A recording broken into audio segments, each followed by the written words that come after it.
நம்முடைய கர்த்தராகிய இயேசு கிறிஸ்துவின் நாமத்தினாலே உங்கள் யாவருக்கும் அன்பின் வாழ்த்துதலை தெரிவித்துக் கொள்கிறேன். இந்த காலை நேர தியானத்திற்காக அருளுரை துளிகள் இணைந்த நிகழ்ச்சி வாயிலாக உங்கள் யாவரையும் சந்திப்பதில் மிகுந்த மகிழ்ச்சி உள்ளவனாக காணப்படுகிறேன். சோதனை என்பது ஒரு கிறிஸ்தவனுக்கு அல்லது ரட்சிக்கப்பட்டவனுக்கு இன்றியமையாத ஒன்றாக இருக்கிறது. அதை இவனமாக கூறலாம்.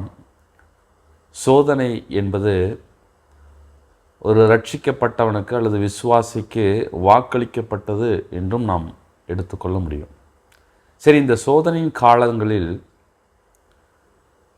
ஒருவனுக்கு ஒரு விதமான நம்பிக்கை, என்ன நம்பிக்கை என்று சொன்னால், தேவன் என்னோடு கூட இருக்கிறார் என்கிற அந்த நம்பிக்கை இருக்க வேண்டியது அவசியமாக ஒன்றாக இருக்கிறது. எவன் ஒருவனுக்கு அந்த நம்பிக்கை இல்லையோ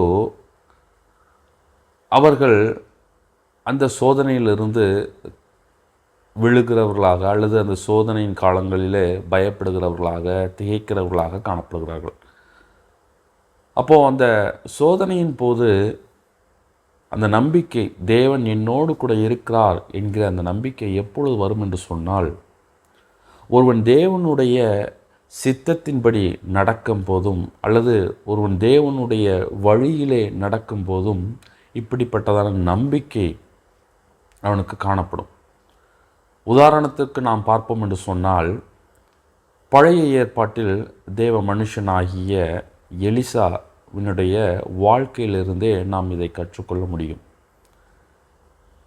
2 ராஜாக்களின் புஸ்தகம் 6வது அதிகாரம் வசனம் 8 19 வரைக்கும் நாம் வாசிப்போம் என்று சொன்னால், அதில் சீரிய இராணுவமானது எலிசாவை பிடிக்கும்படியாக ஒரு பெரிய திரள்கூட்ட இராணுவத்தை அவனுக்கு நேராக அனுப்புகிறது.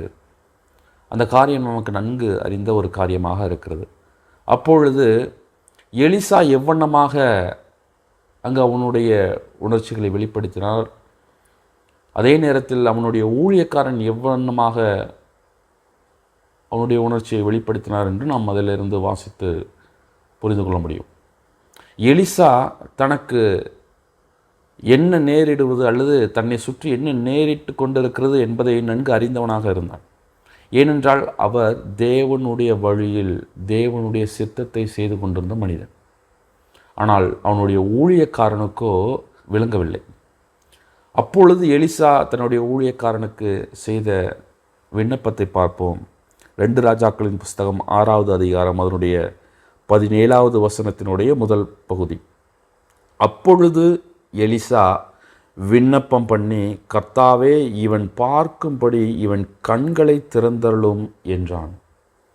ஆம் பிரியமானவர்களே, இந்த காலகட்டத்திலே சோதனையின் போது நாம் சென்று கொண்டிருப்போம் என்று சொன்னால் நம்முடைய கண்கள் திறக்கப்பட வேண்டியது அவசியமாக இருக்கிறது. அல்லது ஒருவன் தேவனுடைய சித்தத்தின்படி அல்லது அவருடைய திட்டத்தின்படி அவருடைய வழியிலே நடவாமல் இருந்தான் என்று சொன்னால் அவனுக்கு இப்படிப்பட்டதான பயமும் கலக்கமும் நேரிடும் என்று இதிலிருந்து நாம் கற்றுக்கொள்ள முடியும். புதிய ஏற்பாட்டில் கூட இவனமாக நாம் ஒரு காரியத்தை ஆண்டவராகிய இயேசு கிறிஸ்துவினுடைய வாழ்க்கையிலிருந்து நாம் கற்றுக்கொள்ள முடியும்.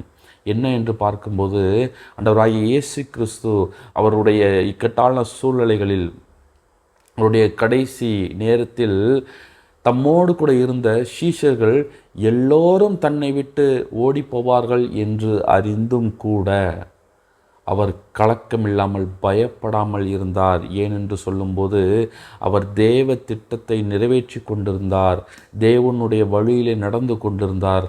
அதனால் தேவன் தன்னோடு கூட இருக்கிற அந்த நிச்சயம் அவருக்கு காணப்பட்டது.